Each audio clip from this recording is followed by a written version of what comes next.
My family, we have a small business in the supermarket. It is managed by my mom for almost 2 decades now. I always wondered how she gets so much discount out of all the products that we were buying. So one day, I went with her to buy some fresh vegetables for our store. What I noticed was, for example, she wants to buy a tomato and the price is 100 per kilo. She'd first offer to buy it at 50 per kilo. At first I was like, it's so ridiculous. Why would someone sell you this product for half the price? Of course, no one will. But here's the fun part. My mom isn't expecting to buy it half the price either. Her goal was to just bring the price down and have a higher discount. Instead of 100, by saying 50, you're actually decreasing the perceived value of the product in the vendor's head. Thus, after a few negotiations, the vendor said 90, my mom raised it a bit at 60, and eventually they agreed at 70 per kilo.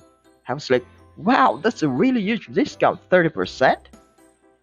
Later, when I began to read books, I found out that this technique actually has a name. It's called the contrast principle. If you're the buyer, you can first initially ask the vendor a huge discount, like exceedingly huge that it's almost ridiculous.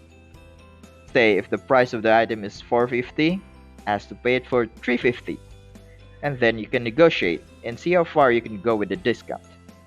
You can even throw some negs in it like this vegetable is not so fresh anymore, or it's so expensive, or some other negative qualities about the product. If you're the seller, you can also use the contrast principle at your advantage. Like say the price of your watch is 500, if someone asks, you can say it's 700, but if you buy two, I can give it to you at 500 apiece. Then, most likely the customer would just say, no, no, I just want to buy one. Can I have it at 500? Thinking they'd reduce the price, sold. The human brain has some kind of automatic response that when you reduce the price of something, we automatically think that we gain something.